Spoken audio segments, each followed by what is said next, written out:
Hola, soy Terry, embajador de El Mundo en Breve. Hoy cruzamos fronteras. Tenemos una entrevista muy especial para analizar el momento político del Perú. Nos acompaña Mena y la conversación estará conducida por Jordan y Aline, coordinadores de este proyecto. Presentamos oficialmente a nuestro embajador de El Mundo en Breve, Terry, un internacionalista, es la cara del proyecto, con la intención de hacerlo un poquito más cercano, amigable a distintos públicos. Y pues bueno, esperemos que te haya gustado la bienvenida de su parte. Yo soy Jordan Villa, coordinador general de El Mundo en Breve. Nos acompaña mi compañera y colaboradora Aline Argueta, también coordinadora del proyecto. Y pues bueno, hoy abrimos un importante espacio de análisis que consideramos fundamental para tratar de comprender uno de los procesos políticos más complejos en América Latina, al menos en los últimos años. Hablamos de la crisis política o todo el contexto político que está ocurriendo en el Perú.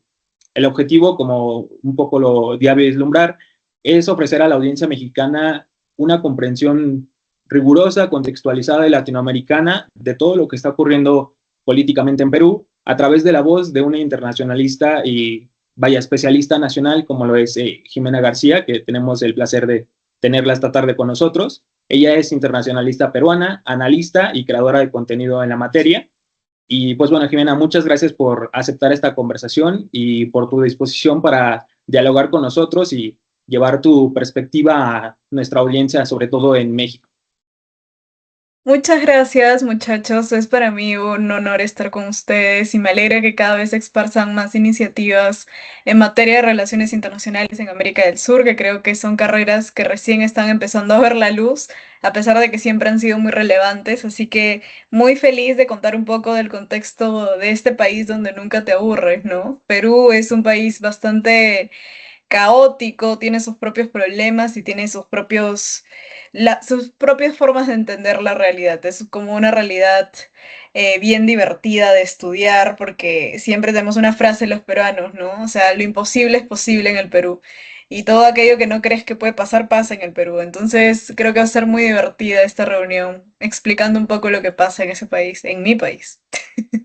Sí, muchas gracias, Jimena. Es para nosotras y para nosotros un honor tenerte de invitada en esta inauguración de esta sección.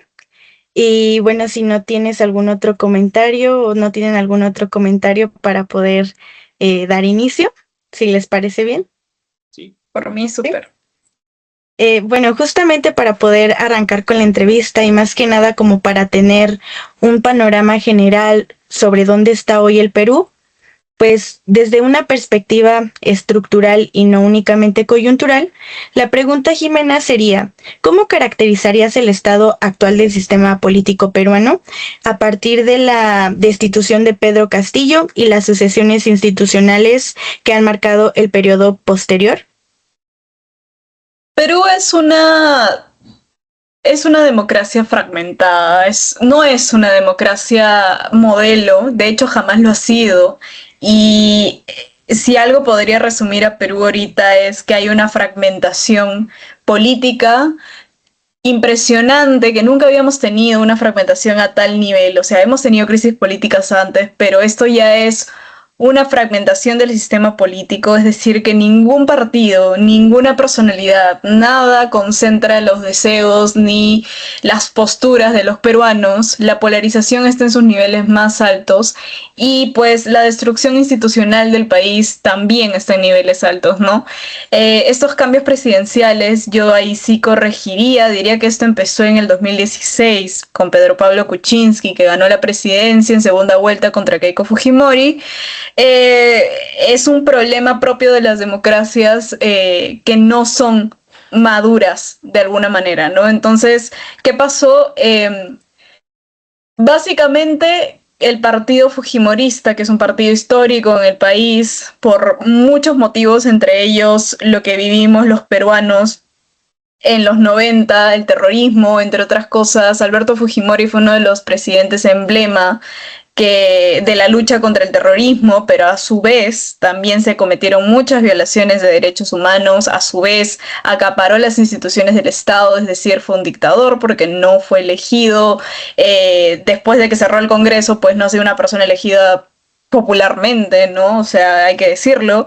Pero desde ahí ese partido se ha vuelto bastante fuerte. Desde que su padre, de la señora Keiko Fujimori, pues paga condena, quien asume la batuta del movimiento es Keiko Fujimori, a partir aproximadamente del 2006, del Fujimorismo. Y ese cambio ha sido muy distinto, porque mucha gente asume que el Fujimorismo es un partido en donde hay una sola personalidad, pero en realidad quienes apoyan al padre, quienes apoyan a la hija son dos grupos bastante diferentes. Y cuando murió el padre, o sea, Fujimori falleció hace poco, hubo también un cambio dentro del partido. No había algo que cambiar, estrategias nuevas, entre otras cosas, pero el punto era que en el 2016 Kuczynski gana la elección, también de derechas, es decir, ambos eran de derechas, no había una pelea como hubo con Pedro Castillo, que lo mencionan, de que es una persona con un esquema distinto al de Keiko. ¿Y qué es lo que pasó? Pues Keiko ganó la mayoría en el Congreso, y ustedes saben que parte de las democracias se llama contrapesos. Nosotros somos un presidencialismo, entonces el punto de los contrapesos era que el Congreso pueda, digamos, ponerle un contrapeso al Ejecutivo, y el Ejecutivo también, entre los tres poderes del Estado, pues hagan un balance. Lo que hubo ahí fue, valgan verdades, un atropello a la democracia por un tema de batutas políticas que presionó o aisló a Pedro Pablo Kuczynski a renunciar a la presidencia, y desde ese momento empezó el ciclo, ¿no? Empezó el ciclo de inestabilidad política en el Perú, donde se empezaron a fragmentar las instituciones. Es decir, una cosa son las personas dentro de la institución y otra cosa es la institución en sí misma.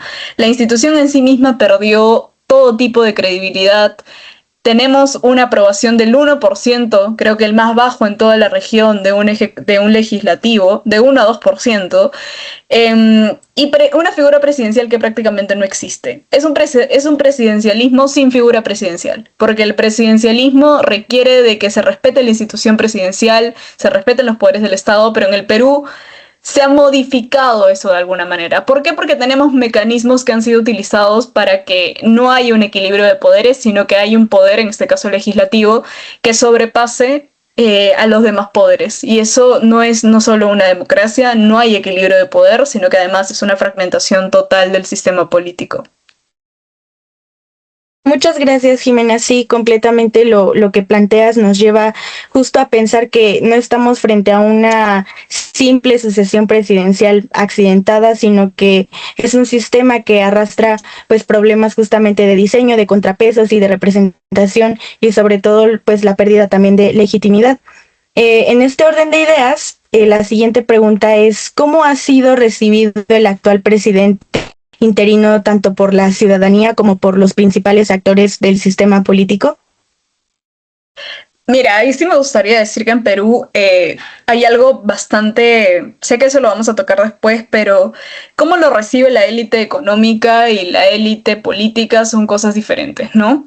Fue un escándalo la elección de José María Balcázar, porque en un inicio el quinquenio se empezó con Pedro Castillo de Perú Libre y se está terminando con un señor de Perú Libre también, que es José María Balcázar. Así es las vueltas que da la vida en el país, ¿no?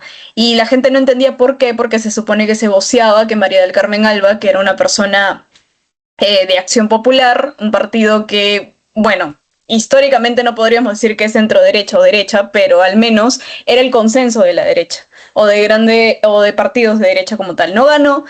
Salió el señor José María Balcázar, y Balcázar es un presidente, digamos, cuestionado. O sea, no es un presidente que puedas poner y decir, ok, es una figura decente para gobernar, tipo la figura que de alguna forma tuvo Paniagua en su momento, que también fue un presidente de transición en Perú, pero no tenía esa figura de presidente de transición, no era una figura política, un líder político, sino es un títere. Los últimos presidentes que hemos tenido son títeres políticos, no son personalidades políticas, ¿no? Y bueno, ¿cómo lo tomaron? Lo tomaron súper mal, porque en un inicio lo de Hernando de Soto, que era el premier, nos hizo dar cuenta de alguna forma que había mucho tráfico de influencias adentro, aunque no lo querían pues hacer ver así. Pero desde un inicio, para que este señor haya ganado la presidencia del Congreso y ascienda presidente del país por constitución, ha tenido que tener votos de la derecha, que mucha gente pensó que no podía pasar. Entonces, como estamos cercanos a elecciones, ¿qué han hecho estos señores? Básicamente tirarse dardos a culpar a quién de la derecha había sido el que había otorgado los votos para que el señor alcance la mayoría que necesita para ser presidente del Congreso. Y entonces los dos partidos más fuertes que están en encuestas ahorita, que es el Fujimorismo de la mano con Keiko y Renovación Popular de la mano con Rafael López Aliaga, empezaron a decir: ustedes los vendieron a la izquierda, ustedes fueron los que votaron entre ellos, para que al final el señor pues en realidad sea un consenso de muchos partidos y muchas mafias. Y esto es algo que sí quiero puntuar, que en el Perú no existe algo como izquierdas o derechas, es puro interés. O sea, no hay una institución que tú digas, ok, esto es una izquierda peruana, esto es una derecha peruana, no. O sea, es un refrito de cualquier cosa, pero una ideología marcada, un ideario político con ideología marcada, tanto de derechas e izquierdas, no hay. Y esa es otra de las señales de decadencia del Perú, porque tampoco hay partidos políticos, lo que tenemos son vientres de alquiler. Nuestra plancha presidencial es de este tamaño. En abril vamos a votar en una plancha de este tamaño. Más de 40 partidos. Y no es posible que en una democracia pues tengas una plancha de ese tamaño con una variedad de partidos que ni siquiera, muchos de ellos ni siquiera tienen representación ni van a pasar la valla electoral del 5%, pero la necesidad del peruano de crear outsiders, de crear personas fuera del sistema, aquellos que no son la mismocracia de siempre, o sea, los mismos que han estado en el Estado, hace pues que parte de tu iniciativa política sea crear y nuevos partidos que no son partidos, vuelvo y repito, son vientres de alquiler. Agarras un candidato, lo metes en un partido que está inscrito y cumple todas las de la ley para ser inscrito en partido político y sale. No tiene vida política, no tiene juventudes, no tiene bases alrededor del país, no es un partido político en sí. Por ende, eso es una de las debilidades de la democracia, ¿no? Entonces, el señor Balcázar no ha sido aceptado por el Perú, pero el peruano ya aprendió a vivir sin presidente, ¿no? Entonces pareciera que el peruano lo aprueba, pero en realidad este señor no está para nada aprobado y es un consenso de las élites que gobiernan ahorita el país. Sí, es muy, muy interesante todo lo que nos señalas, Jimena, muchas gracias. Y yo creo que también esto me hace destacar que pues coloca al gobierno interino pues en una posición un tanto compleja, ¿no? Porque pues es justamente esta necesidad o esta tensión en medio de un escenario de grande desconfianza, ¿no? Muchas gracias. Sí, definitivamente. Sí, bueno, igual siguiendo en esta parte que nos menciona, sobre todo como esta fragmentación y realmente no unidad que existe, ¿no?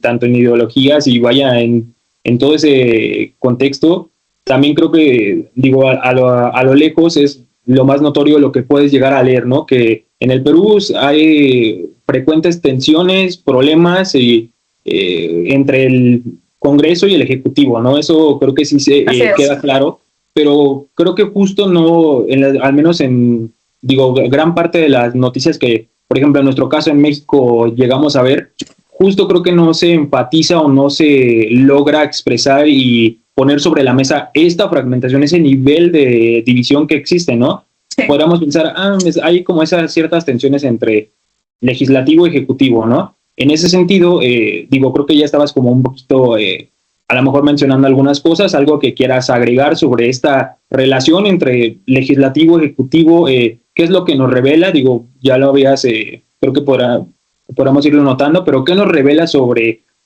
justo el funcionamiento de este sistema democrático? Que ya por lo que nos mencionas es como que hablar de democracia está como que sí, es algo complejo. Digo, si ya no tienes a lo mejor algo que agregar en ese sentido, también me parece algo que resalta, por así mencionarlo, es la figura de estos mecanismos como la vacancia, lo que le aplicaron a esta Dina Boluarte, ¿no? Olvídate, mecanismos sí, terribles. Sí, justo. Entonces, en ese sentido, bueno, esa primera parte de qué nos revela como en breve, ahora sí que en breve esas tensiones, esa separación entre estos dos poderes, y sobre estos mecanismos, ¿consideras que vaya, sí cumplen sus funciones en sí o para lo que deberían de ser, o ya son utilizadas más como estas herramientas como para control o para, vaya, decir, bueno, pues si ya no funciona, vaya, como hacer esta movilización, ¿no? Son armas políticas. son armas políticas, dejan de ser controles democráticos y se han vuelto armas políticas por sicarios políticos, básicamente. Pero algo que revela también es que lo más importante que vamos a elegir los peruanos este 12 de abril es el Congreso y la Cámara, tanto la Cámara Baja como la Cámara Alta, que le llamamos generalmente, o sea, el Senado y el Congreso. Es la primera vez que vamos, bueno, no es la primera vez, pero es de tanto tiempo que hemos tenido una unicameralidad, vamos a votar Senado y Congreso después de tanto tiempo, después de que se eliminó la bicameralidad en el Perú. Y si algo puedes concluir de eso es que lo más importante que vas a elegir ahora es el Congreso. La conformación del Congreso, la conformación del Senado. Y sí, las normas que nacen con la idea de frenar a los poderes, de ponerle un contrapeso, se utilizan como armas políticas, pero también hay que ser un poco crítico de que dentro de nuestro sistema legal hay vacíos insalvables en las normas. O sea, no hay una buena relación de contrapesos, porque nunca habíamos usado tanto esa figura como que ya perdió el peso de, ¿no? O sea, tú hablas de incapacidad moral. ¿Qué es incapacidad moral? Es algo extremadamente subjetivo. ¿Qué es un presidente con incapacidad moral? Y es una figura constitucional. O sea, en nuestra Carta Magna, en la ley de leyes, en la norma de normas, dice que puedes vacar un presidente por incapacidad moral. Entonces, claro, ahora que estamos en un declive democrático, se utilizan digamos, herramientas como armas políticas y nos hemos dado cuenta que hay errores en nuestro sistema constitucional, en nuestro sistema legal de contrapesos, que tienen que ser, pues, reformados de cierta manera, porque es el Congreso el que es capaz de no generar ningún tipo de consenso con el Ejecutivo y tener todas las opciones viables legales para seguir vacando y vacando y vacando presidentes por una figura que francamente no tiene sentido, que es incapacidad moral. Entonces eso es algo que esa figura es algo que hemos intentado cambiar o hemos intentado abogar porque se cambie, porque no puede ser posible que algo sea tan subjetivo y que además esté en una Carta Magna, pero básicamente sí. En resumen, lo más importante que vamos a elegir ahora es el Congreso y el Senado, las cámaras, y que las leyes o normas que se trataban de generar como contrapesos hoy son armas políticas, definitivamente. Sí, justo. Y bueno, o sea, como también lo mencionabas en la otra parte, creo que toda esta situación evidentemente no ocurre en el vacío, ¿no? Sino que permea, influye directamente en la percepción de los ciudadanos sobre su sistema democrático, sobre cómo funciona el país, ¿no? Porque a final de cuentas no es nada más que las personas que elegimos como representantes son las que no funcionan, sino que en sí el sistema como tal tiene estos elementos que dices, pues, elijamos al que elijamos y tenemos esos lagunas o estos elementos, pues cómo va a funcionar, ¿no? Les damos, Sí.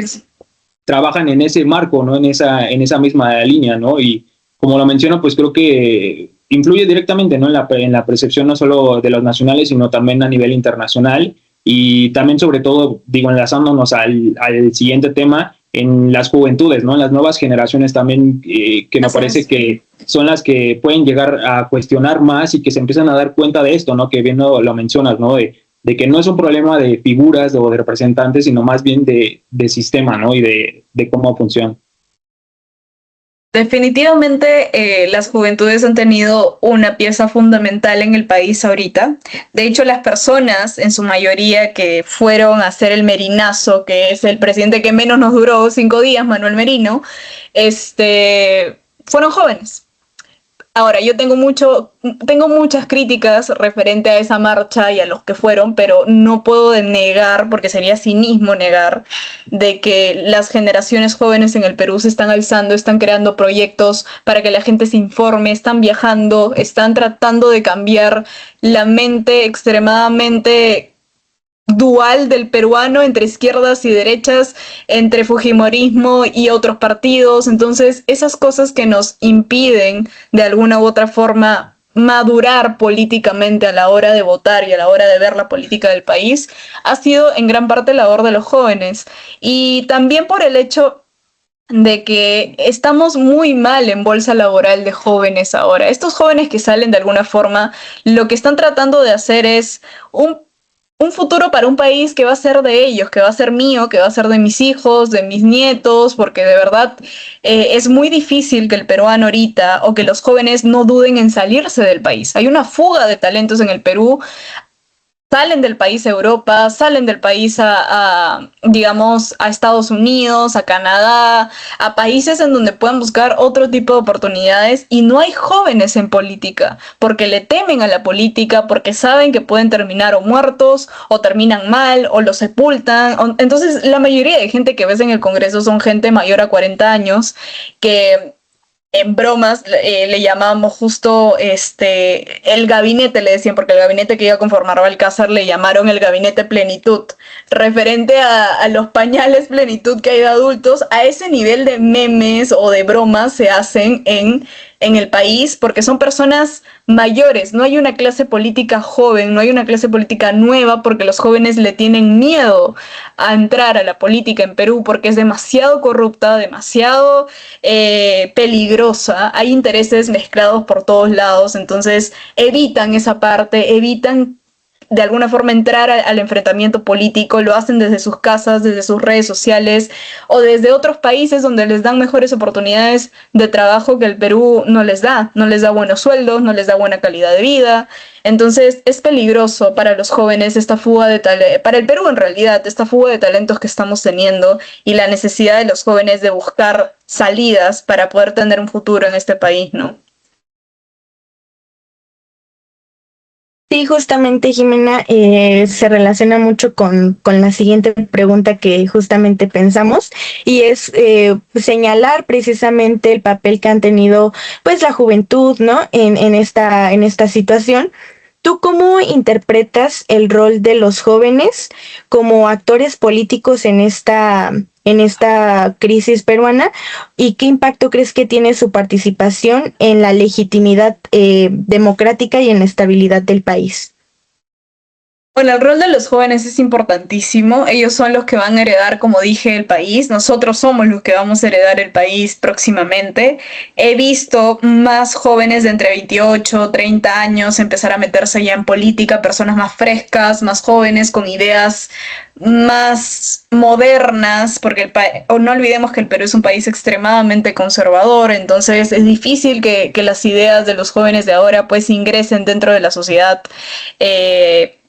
Hay una lucha, ¿no?, entre jóvenes y adultos por tratar de madurar políticamente. Entonces cada año tenemos más jóvenes que cumplen la mayoría de edad, los 18 años, se vuelven ciudadanos, pueden votar, que son totalmente inmaduros todavía, que no tienen formación política. Entonces nuestro trabajo, de alguna u otra forma, este 12 de abril y todo el año pasado y el anteaño pasado de los jóvenes, ha sido generar campañas de conciencia para votar informados, para votar sabiendo por quiénes no hay que votar, investigar. Se ha creado, sabes, en el Perú ya la prensa normal, la que ves en tele, ha sido totalmente desprestigiada.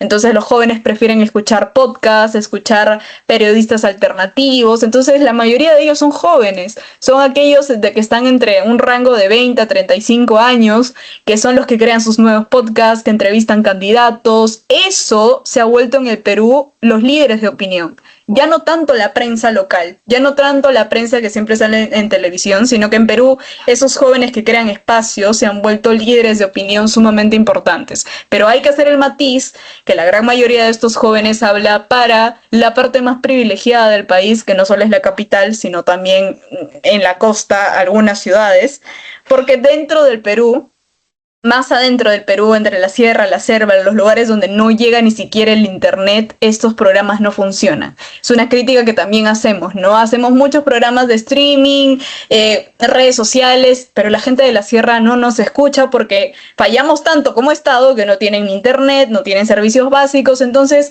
es una campaña dirigida a la parte más privilegiada del país, ¿no? No hemos logrado articular tantos esfuerzos para poder llegar allá donde más nos necesitan, a hacer campañas, a demostrarles cómo se ejerce la ciudadanía correctamente, el voto, entre otras cosas. Entonces, esas quizás son las debilidades que tiene la generación de jóvenes en Perú actualmente. rescato esta última parte que mencionas porque me parece importante, por ejemplo, esa parte que dices que todos estos como proyectos, iniciativas, personas independientes, ¿no? Que están tratando de aportar, ¿no? De, vaya, si esto no funciona, los medios de comunicación, lejos de informar, nos están sesgando más, pues vamos a hacer algo, ¿no? Sobre todo con los medios que tenemos ahorita, por ejemplo, lo que estamos, en donde estamos llevando este espacio, ¿no? Pero justo como mencionas, y creo que la podemos aplicar un poco, digo, obviamente con las características y actualidades de México, pero realmente nuestro proyecto también nace un poco basado en esa idea, ¿no? De que, por ejemplo, hay estos proyectos que van dirigidos a las clases privilegiadas, pero no solamente a recursos, ¿no? Que tengan el acceso a Internet, a un equipo de cómputo, sino también puede haber personas que a lo mejor, como sea, pueden llegar a escuchar algo demás, pero ¿qué pasa cuando estos proyectos,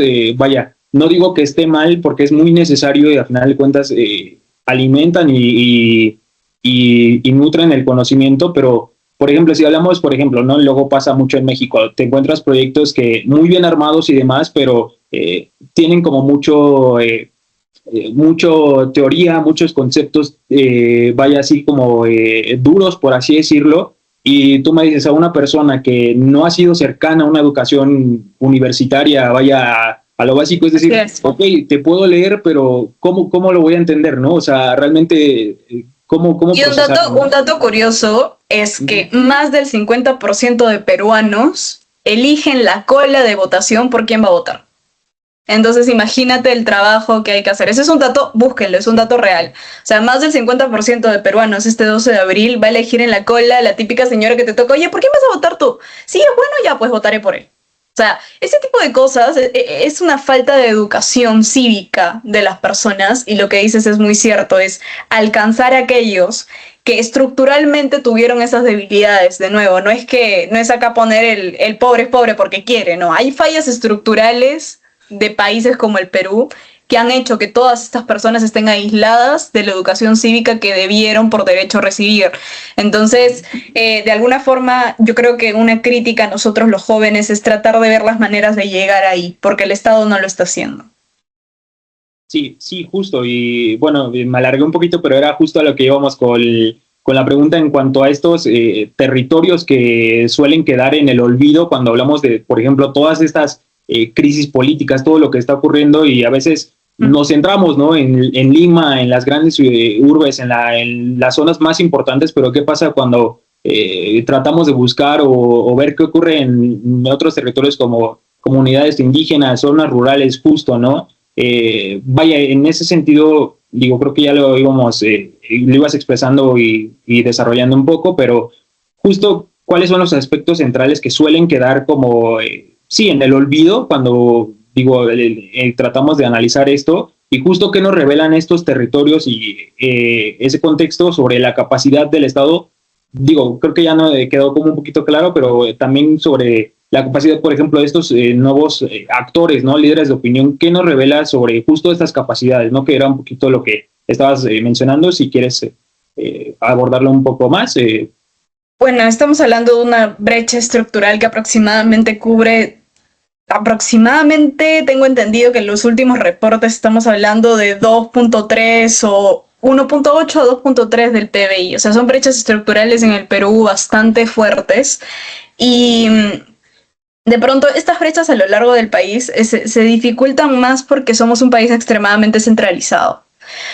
Hubo un intento de descentralización en la época de Toledo, 2003, 2004, que yo recién nací en 2004, pero ese tipo de reestructuración, ¿qué es lo que se hizo? Se dijo, ok, vamos a descentralizar el país. Errores que no solo se cometen en Perú, sino que se han cometido en varios países de Latinoamérica, y es, ok, claro, estas personas que por mi propia culpa no han recibido la educación que debieron recibir, los servicios que debieron tener por derecho de alguna forma a ser ciudadanos peruanos, yo les estoy entregando el bando de sus regiones y obviamente estas personas no tienen idea de cómo manejar un presupuesto público, no tienen idea de cómo hacer convocatorias públicas para generar obras de infraestructura, obras por impuestos, entre otras cosas. Entonces, lo que hizo fue un intento de descentralización desordenada, donde los gobiernos regionales y los demás se llevan la mayor parte del presupuesto en hacer tontería y media, no llegan. Ahorita estamos en el fenómeno del niño en Perú, por ejemplo. El fenómeno del niño, uno de los más fuertes que recuerdo fue el 2017, barrió con todo el norte. O sea, no es decir se cayeron cosas, barrió con todo el norte.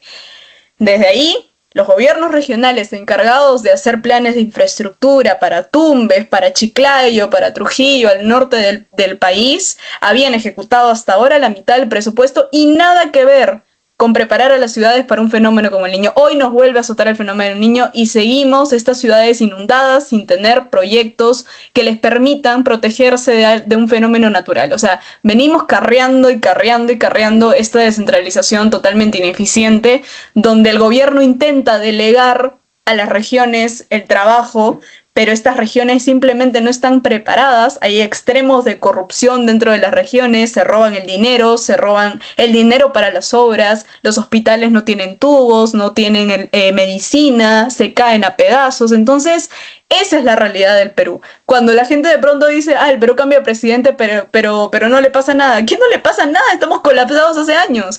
O sea, es un colapso que la gente no ve. Ahora, Lima no le pasa nada, según ellos, pero váyanse un poco más al fondo del país, que es el país también. O sea, el Perú está colapsado hace mucho tiempo, esa es la verdad. El problema es que hay que venir acá para que lo vean en vivo, pero tratamos de meternos una imagen internacional que no tenemos, que es que tenemos una democracia fragmentada, un país colapsado, pero claro, no sostenemos, ¿no? Y que ya vamos a hablar más adelante de eso porque también es una falacia. Y bueno, pasando un poco más como a esta parte de la cooperación, bueno, más que nada como Perú en el tablero regional o las implicaciones para América Latina. Jimena, ¿tú por qué crees que la situación de Perú debería de ser relevante para el resto de América Latina y qué lecciones o advertencias podría ofrecer para la región? Mira, hay algo muy bonito que me dijo un profesor una vez en la carrera, me dijo, no hay América Latina sin Perú y no hay Perú sin América Latina.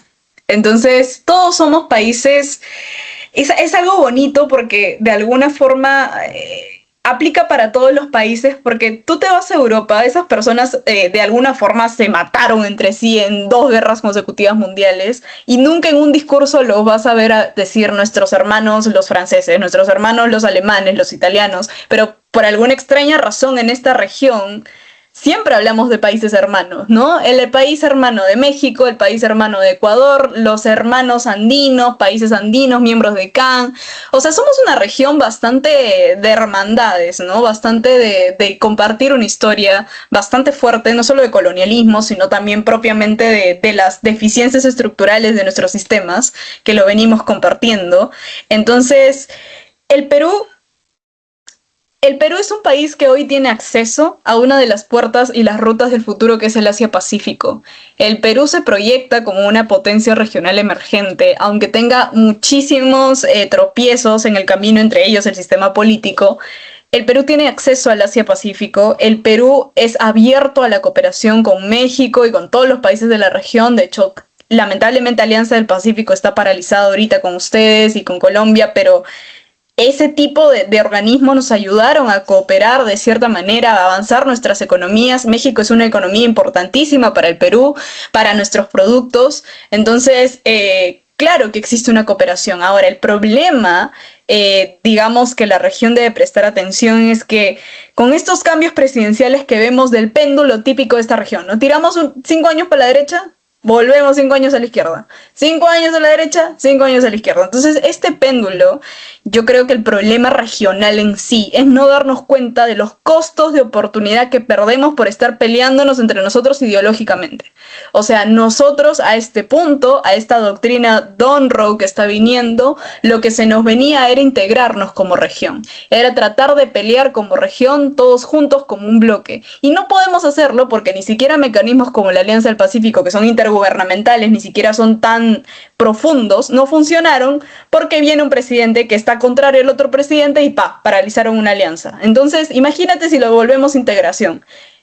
UNASUR lo intentó hacer, se ideologizó, fracasó, no logró meterse más profundamente en un nivel de integración. Entonces, ese tipo de cosas al Perú, de alguna forma, no solo al Perú, sino a México y a todos los países de América Latina, nos juega una mala pasada cuando suceden este tipo de contextos estructurales del sistema, donde no podemos actuar en conjunto, donde tenemos que ser sumisos porque no hay de otra, y donde no tenemos una salida concreta, ¿no? Entonces, la importancia del Perú en la región es uno.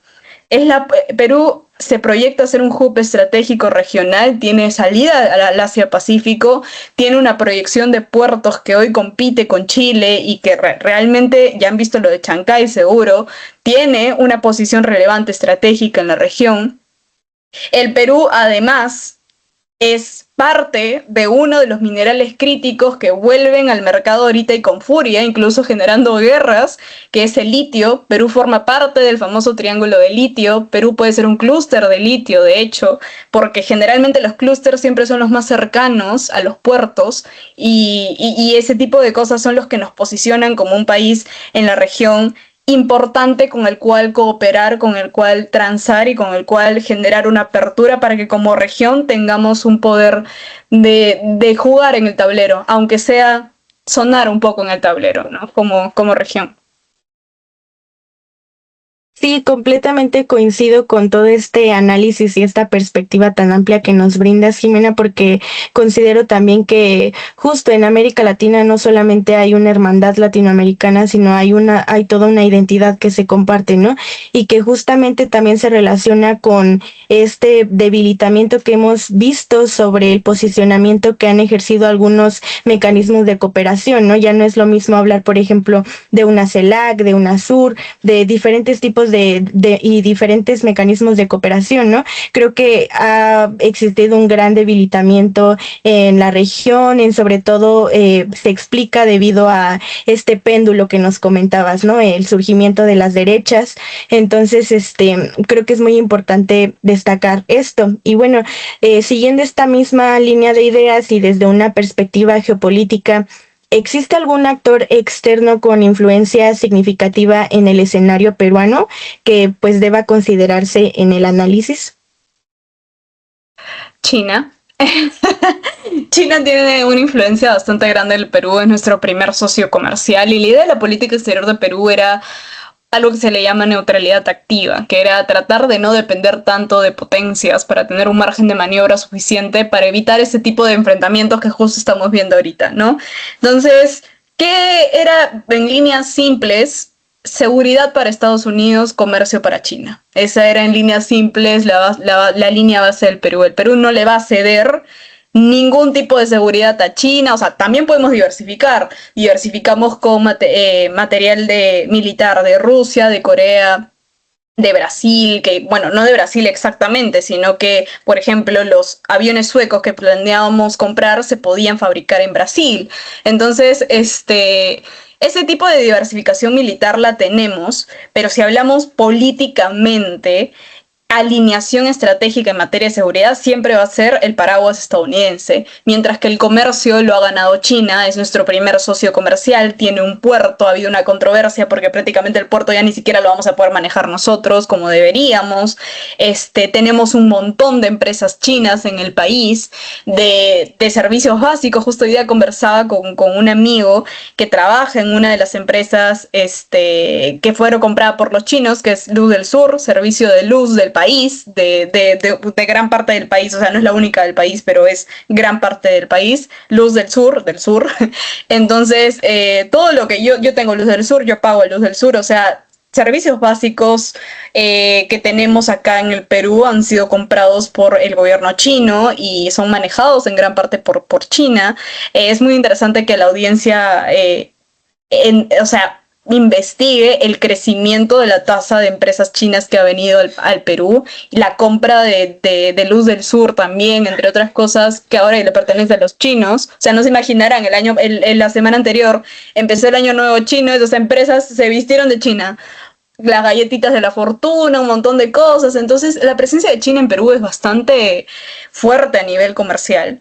Es nuestro primer socio comercial, exportamos la mayoría de materias primas, como siempre hemos sido los países de América del Sur, o sea, entregamos materias primas, pero aparte de eso también su sector, digamos, de servicios, la tecnología, y aparte somos alguien que China ve, al igual que Bolivia, al igual que Argentina, porque tenemos lo que ya les dije, minerales críticos. A pesar de que China sea obviamente el primero en tener gran porcentaje de minerales chinos, de hecho es el problema que se está peleando con Estados Unidos en ese caso, nos vuelve una influencia extremadamente grande de grandes potencias en enfrentamiento que nosotros tengamos recursos naturales. Perú produce 8 minerales críticos de la lista de 60 minerales de Estados Unidos.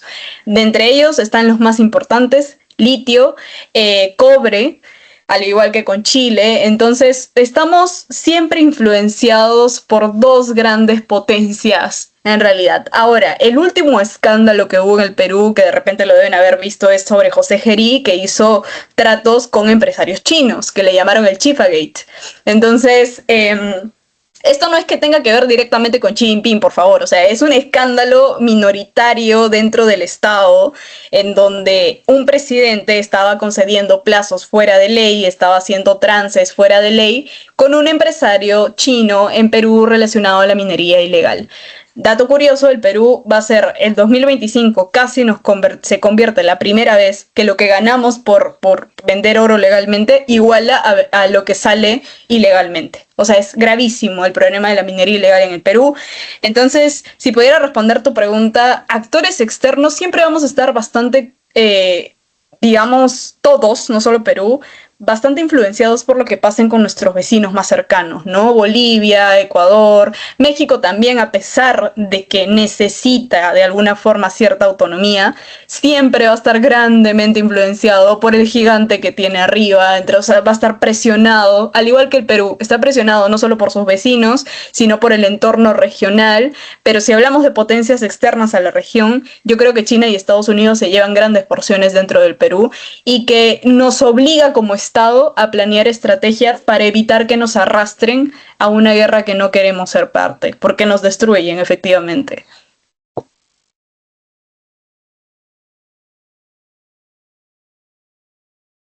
Sí, justamente como mencionas, pues estamos siempre inmersos en el escenario o en el tablero geopolítico, ¿no? De una u otra forma.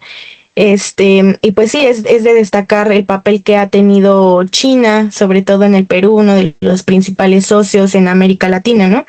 Y bueno, creo que hasta aquí sería mi comentario sobre esto. Muchas gracias, Jimena. A ti, gracias.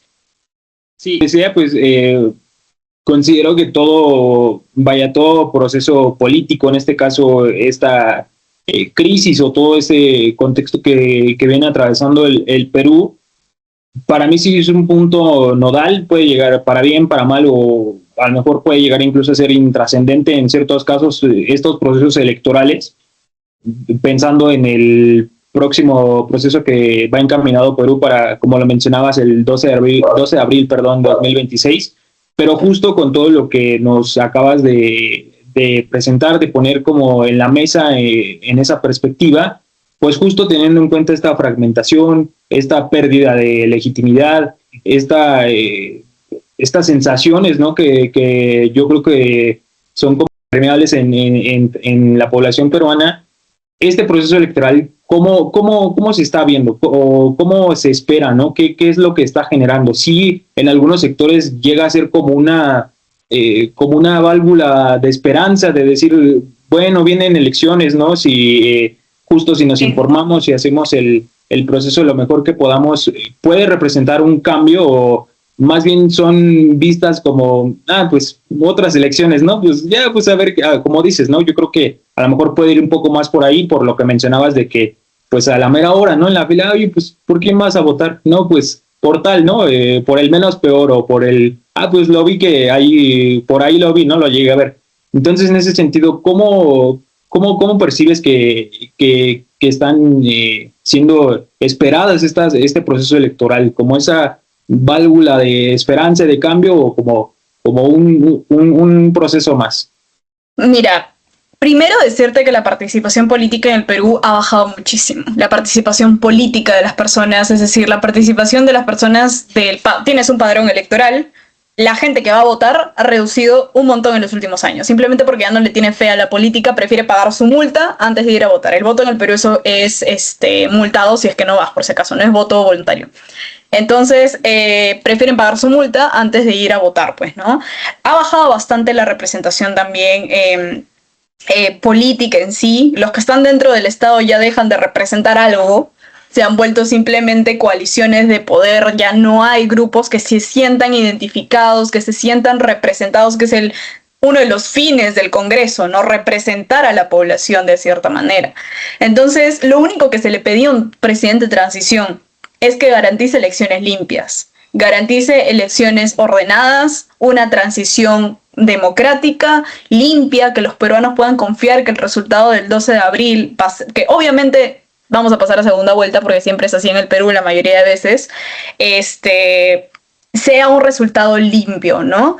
Entonces, eso es lo que se le pide a un presidente de transición en el Perú. Y la gente empieza a dudar de que de que ese tipo de cosas puedan suceder. Las personas ahorita están escépticas si realmente se va a llevar a cabo un proceso electoral limpio. Y otra cosa es que este sucesivo cambio presidencial les han dicho, el peruano dice, ¿y para qué voto? ¿Para qué voy a votar si lo van a sacar a la semana? ¿Para qué voy a votar si hay un mecanismo para que a la semana simplemente este señor no salga? O sea, ¿qué vale mi voto? ¿Qué vale lo que yo haga si al final hay un Congreso que hace lo que le da la gana y al final le da la espalda al voto de las personas? Entonces esa es la sensación del peruano. No es un problema de que yo aprenda a votar, es un problema estructural en el Perú. Entonces, no solo, obviamente, aprender a votar está bien para no votar por los mismos de siempre, investigar y todas esas cosas, ¿no?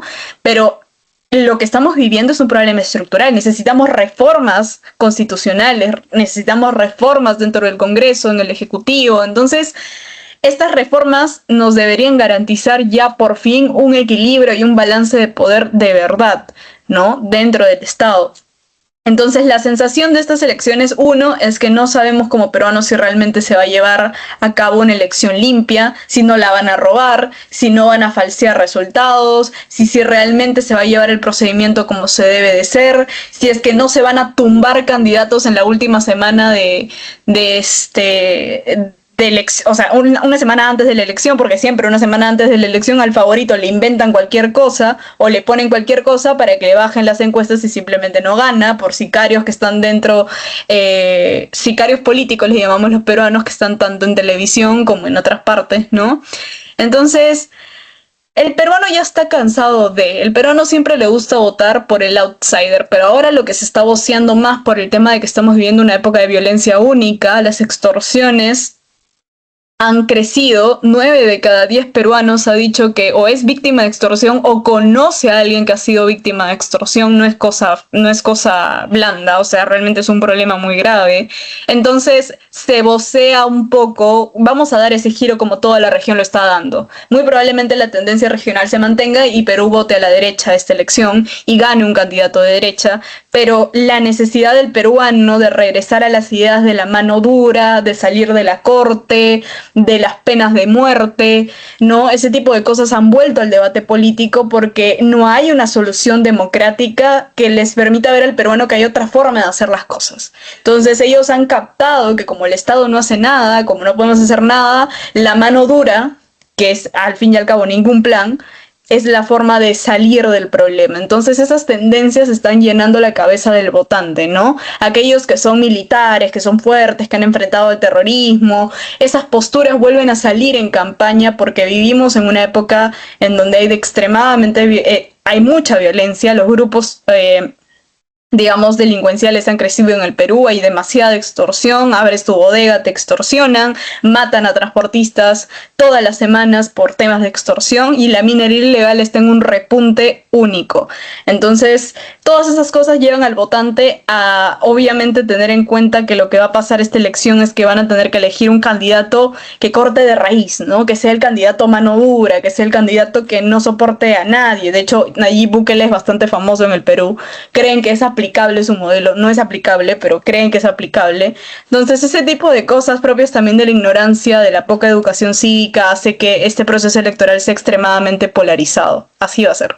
Sí, mira, me quedé como pensando muy interesante porque realmente creo que, o al menos en esta última parte, puntos que mencionaste que si coincide Aline, podemos incluso como decir, bueno, en México pareciera que está pasando como situaciones similares, sobre todo en temas de seguridad, que incluso realmente me quedé así como Nayib Bukele también aquí en México, digo, todavía no hay como que tú digas, pero realmente sí en redes sociales ya se empieza como a gestar esta narrativa de, empiezan como a compartir y, ya vieron lo que están haciendo en El Salvador con las cárceles, ya vieron y cosas así, ¿no? Ya se empieza como a mover esa narrativa, ¿no? Como bien mencionas, es como esa idea que se puede empezar a generar en la población de que, vaya, si el Estado ya no me está dando esta seguridad o justo ya no puedo ni siquiera abrir mi negocio para solventarme porque me vienen a extorsionar.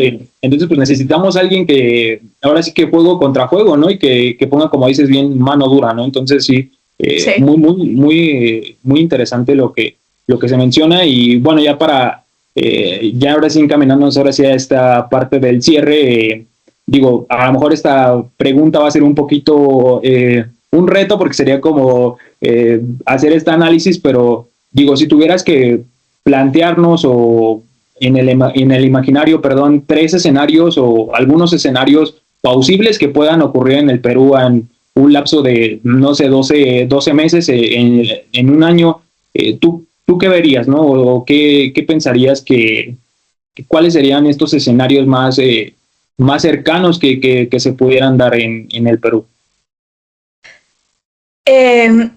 Es difícil saber, en el Perú es muy incierto saber qué es lo que va a pasar, pero si pudiera poner 3 escenarios, el primero es un continuismo. Si no hay una reforma estructural del sistema, vamos a seguir teniendo un poder legislativo que sobrepasa los poderes del Ejecutivo, que hay esta confrontación como tal entre poderes. El Perú necesita una reforma. Entonces, el primer escenario es que esta enfrentamiento entre ejecutivo y legislativo se mantiene dentro de un Congreso bicameral, porque ahora vamos a votar, como digo, Senado y Congreso. Entonces, el Perú, el escenario, digamos, electoral es que el Perú muy probablemente gire a la derecha, ya lo dije, va a votar por un líder de derecha. Ahorita quienes están en las encuestas, rondeando son Rafael López Aliaga, Renovación Popular, está Keiko Fujimori segunda, y el tercero y el cuarto se están empezando a pelear un poco Alfonso López Chao, que es de centro izquierda. Entonces, claro, entender también el fenómeno Keiko, ¿no? Que el fenómeno Keiko es básicamente, en Perú es un meme como que tú pones una piedra y pones a Keiko y gana la piedra. O sea, es la tercera vez que la persona va a una elección y no la gana. Entonces, no es poca cosa. O sea, perdón, la cuarta. Entonces, ya no es la cuarta la vencida, sino que realmente es un fenómeno. Keiko Fujimori resulta un fenómeno del antivoto. La gente no vota por el otro porque lo quiere o porque lo considera, simplemente porque es antifujimorista. Entonces, ese tipo de fenómenos también es difíciles de entender porque el fujimorismo tiene una base de votantes bastante fuerte en el Perú, de más de 1 millón de personas. Por eso siempre figura, por eso siempre está. O sea, tiene una base de votantes bastante fuerte. No es fácil de sacar. Entonces, yo espero que esto no sea la segunda vuelta, de verdad. Pero dentro de lo que se vocea, uno de los escenarios es que Keiko Fujimori pues llegue a pasar con alguno de los candidatos de centro izquierda o de izquierda o de derecha misma, como Rafael López Aliaga o el general Williams, entre otros que se están postulando. Otro escenario que se puede dar es que gane una persona de centro izquierda, ¿no? Que el Perú sea el rebelde de la región, que de alguna forma no desea no ver a nunca más a la gente que hoy está en el poder, que es Renovación Popular, que hoy es el fujimorismo, y vote por un outsider, como siempre lo hemos hecho, la persona que cambia la ecuación, alguien que no es política, que es nuevo, ¿no? Entonces ese voto outsider puede ser una buena opción o puede ser una mala opción dependiendo de cómo conformes el Congreso, ¿no? Generalmente los outsiders no tienen gran mayoría en el Congreso, por ende prácticamente no pueden hacer muchas cosas, ¿no? Y bueno, un tercer escenario es que el Perú, pues de alguna u otra forma, no sobreviva a este cambio de paradigma o este cambio estructural y tengamos pues que volver a caer en los cambios y los cambios y los cambios y los cambios estructurales que hemos, presidenciales que hemos tenido, sin dejar fin. Porque ya les ha quedado claro al mundo, al Congreso y a los peruanos que la figura presidencial está más manchada. O sea, tú puedes lanzar una chapa y si sale que eres presidente, entras. O sea, ya no es una figura de prestigio. La han destruido absolutamente. Y esto, lamentablemente, a veces abre, y quiero decirlo, abre el puente a historias difíciles, como por ejemplo autoritarismos. Esto de la mano dura, cuidado, porque siempre abre caminos peligrosos en democracias a líderes autoritarios, líderes que violan derechos humanos, líderes que son que quieren llevar de alguna forma la medalla de haber roto algo, pero en realidad destruyeron la institucionalidad del Estado. Entonces hay que tener también mucho cuidado el Perú cuando plantea este tipo de soluciones, porque se abre la puerta, es un caldo de cultivo para llegar a puntos autoritarios, ¿no? Y eso es peligroso en cualquier democracia. Pero pues más que nada agradecerte, Jimena, de verdad por tu tiempo para esta conversación. Sin duda este diálogo fue sumamente fructífero y amplía justamente el horizonte, ¿no? De la mirada y el panorama que justamente tenemos. ¿Quieres comentar algo más, Jordan?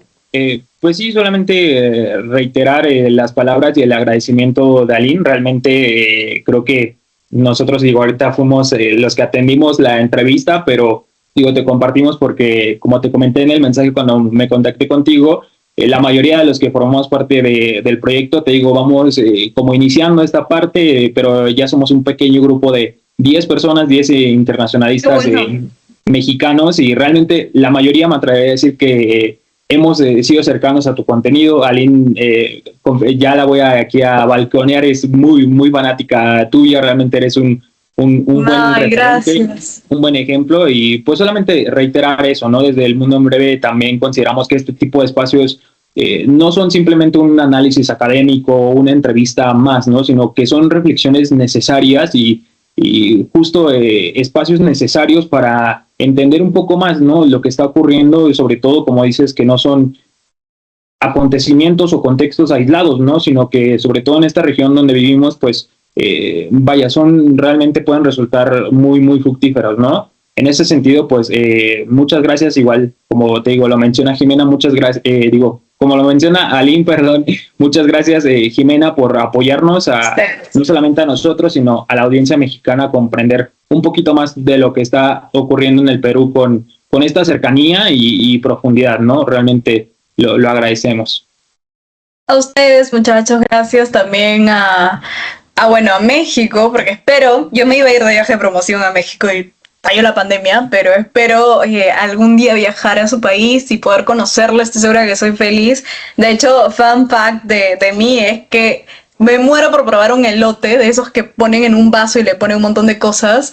Lo veo por TikTok a cada rato y me provoca. Y digo, oye, yo quiero, se ve bien grasoso y todo. A mí me encanta la comida chatarra. Entonces es como que espero algún día tomarme un elote con ustedes en México, conocer un poco su país, sus facultades. O sea, si Dios me permite, voy a estar ahí en algún momento. Entonces, gracias por invitarme. De verdad, ha sido muy, muy fructífero para mí conversar con ustedes. Gracias por acompañarnos en esta conversación sobre el Perú. Gracias, Mena Rey, por tu análisis y apertura. Desde EMEP te agradecemos por ser parte de este espacio. Nos vemos en breve.